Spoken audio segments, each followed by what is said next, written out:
Hello. I'm going to, this will be class number 1. I'm reminding myself of that because I have recorded this 3 times. I've had trouble with the sort of technical aspect, and I don't have Wi-Fi at my hermitage, so I have to kind of figure out a way to make it all happen. I think I figured it out, but we'll see. So, I'm excited about this new series. It's very exciting to me. So it will be an 8-part series, and it's called Fear, Faith, and Forgiveness. Fear, Faith, and Forgiveness. And while I'm nestled into this new hermitage up here in Willard, Wisconsin, it's a different experience for me. When I was in Washington State or when I was in California, I felt much more distance.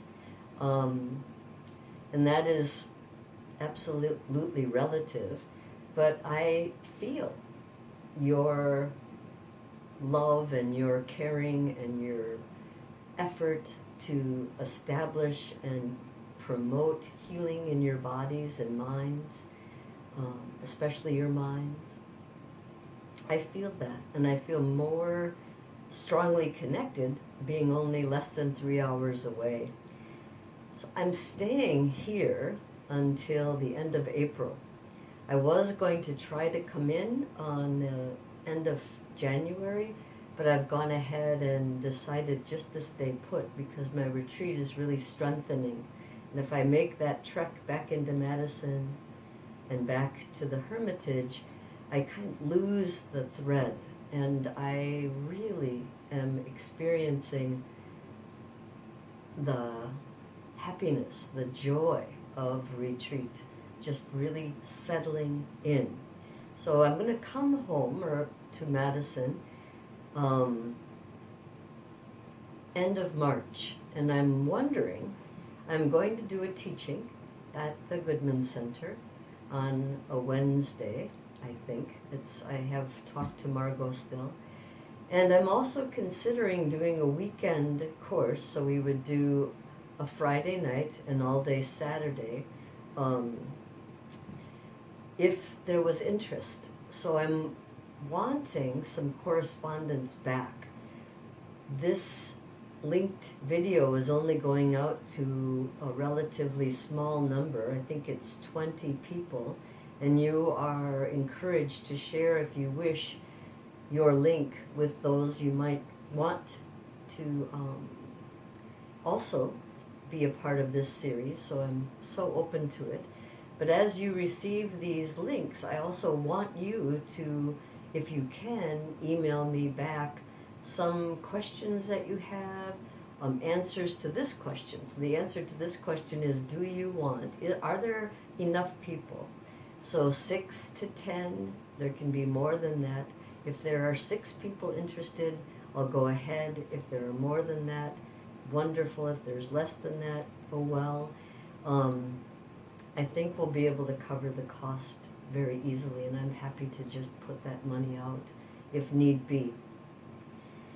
So please let me know if that's a possibility so I can reserve space.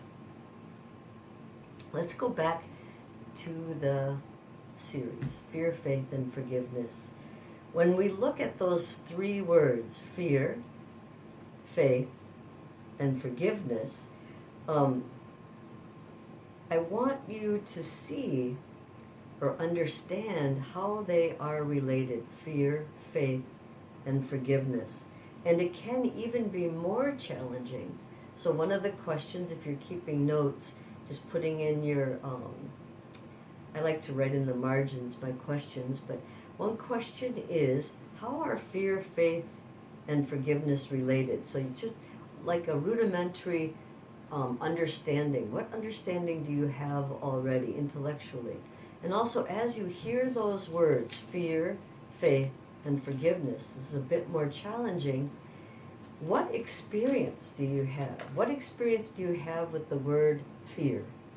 And as you experience fear, if you can, allowing yourself to experience each of these words, I'd like to jot that down or to make that part of your awareness.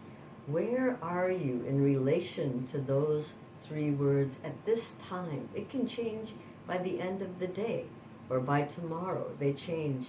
So your answers also will be varied because we each have a very unique disposition. That disposition is a part of the cause and effect relationship with the karma, our past. What sort of actions have we engaged in the past to create the conditions that we each experience? So we're infiltrating, basically, those experiences with new experience, and we're allowing ourselves to choose. But now we're looking at what is our relationship now. How do you relate to fear? Run? Most of us don't want anything to do with it. How do you relate to faith? Is it like, the world is just a mess? And how do you relate to the word forgiveness? Is it just like harsh, tight? Are you brittle with that word? Or do you feel the openness of forgiveness? Just noticing. There's no right or no wrong. I want you to notice. And as we start this series, we need to find within us the knowing the truth, knowing the truth of change. So we'll be able to see where we are now. We'll be able to see where we are as we sort of unfold, as this series blossoms, will unfold some new understanding that will give light to these relationships with fear, faith, and forgiveness. And we all can become who we wish to become. And there's a reason for that. There's a reason that we can note where we are now and also unfold and become what we really wish to become. Not judging this as bad, but sort of supporting and promoting who we want to become. And that is a truth. We can do that. Why can we do that? Those of you who have studied in the last 8 years, we've talked about this numerous times, but I want you to think, and don't worry, you're not going to be penalized, but you know the answer to this. Why is it possible that we can change and becoming? I love that word, becoming. It can happen to each of us. So just take a moment. Why? Why does Choden say that this is possible? I've got this amazing tea of turmeric and ginger. I really enjoy it. Why? The reason that we can change and we can become is because of our interdependence, our interconnectedness. And I'll use those words interchangeably. They're, to me, in this series, the same word. So it's because everything is connected. Everything is related. So it's like when one domino falls, all the other dominoes in that sort of string fall also. Because everything is connected. Everything is interconnected. Modern times, where we are right now and have been for some time, we know firsthand the effect of communication as it has become almost instant. When something happens in the world, now everyone can know about it or hear about it within minutes, hours. And if you're sort of off the grid, you still will hear about it. It will not, you won't miss it. And this change in communication makes us a global society. It has connected us in a way. We used to send a letter. Like I remember writing to Wisconsin when I lived in New Mexico. And I would write a handwritten letter and send it off, and it would be a means of communication with my family, with my friends. We also could use the phone, but phone cost. There was a cost involved. And so writing a letter was a more intimate and also a less costly way to communicate. And that seems so almost archaic as I talk about it now. But as our communication, the technology of our communication unfolds, we can see, we are aware of all the different things that are happening in the world. And what happens in one part of the world, we understand affects another part of the world. Even in the knowing, might not be the physical aspect of, this domino fell and we are in the string. So there's some more subtle way, but through the communication, we experience feelings, we experience opinions, ideas, and thoughts, all relating to what we hear.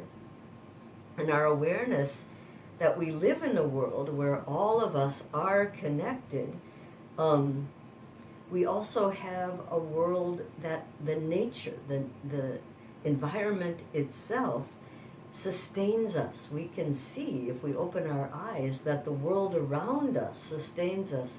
We may feel like perhaps the head of that support, that we're in charge of that support, but it's so not true. Everything we have and everything we do come to us through the kindness of others. You've heard me say that. But to make yourself aware is so important. Everything we have, so as I get dressed in the morning, it becomes so routine. I wear these brown robes every day, whether or not I need 2 layers or 3 layers. It's like I'm in charge of my wardrobe. But when I think about it, this fleece came from my friend Marge. These robes I ordered from Vietnam. The fabric itself maybe came from China. There's so many. It just goes back and back. The people that have sewn it, having it transported, being given it, paying for it, all those different things, we can see how everything we have, everything we do, is through the kindness of others. The world that sustains us is profoundly and radically connected to our well-being and the well-being of others. This awareness is growing, I hope, the interconnectedness not only of each other but the environment itself. And we say interdependent, we say interconnected. We have ecosystems. Whenever you talk about systems, you're sort of lining out this cause and effect relationship. A system is built on cause and effect relationship. A system is built on interconnectedness. So we have global systems that produce and can produce racial inequality, gender inequality, injustice, and these systems can also produce education. These systems can produce families. These systems are all in place, this interconnectedness. Some of them are for our well-being. We don't want to say good or bad, but you can see which systems promote well-being, and you can also experience which systems promote ill-being. We'll call it well-being and ill-being. It's a Thich Nhat Hanh term. Things, everything is interconnected. And I encourage you through these next few videos to, in your day-to-day experience, let yourself unfold the interconnectedness. I'm looking at the grass of this prairie that's outside, that still is sort of poking up through the snow and the water is feeding those roots that are dormant right now. And we just keep experiencing the interconnectedness, more and more and more, the web that we cannot separate from. It's so important to actually let yourself experience it, not like I know intellectually, but let yourself experience it. Experience, you're part of a global system.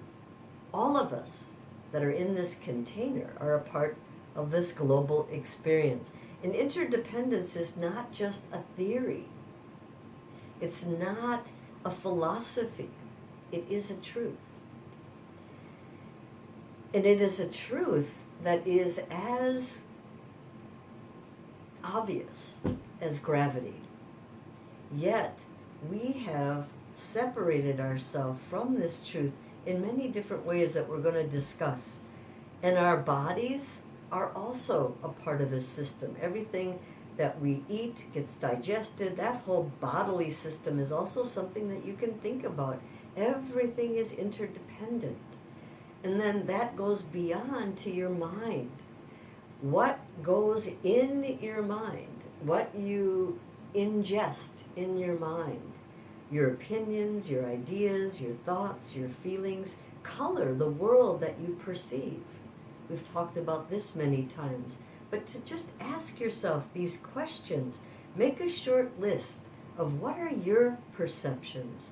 What are your feelings right now? What is your perception? Maybe it was of your work, maybe it was of your partner, maybe it was of your family, maybe it was of some current event in the world, maybe it's an event that you're attending tonight. What are your perceptions, the ideas of what's going to happen? And being able to just sort of note them and note how they color your mind, how they color what you perceive. It's much more than a theory. Interdependence is alive in every single cell, every movement of our body. And to bring about a harmonious change in this global network for our well-being, all of us need to be able to shift our attitudes. So I'm going to stop the video here and keep going on then part 2 of class 1 so that I'm able to send these links to you. So we are writing down a list of our perceptions, feelings, opinions, ideas, and asking yourself, how do these opinions and ideas affect you?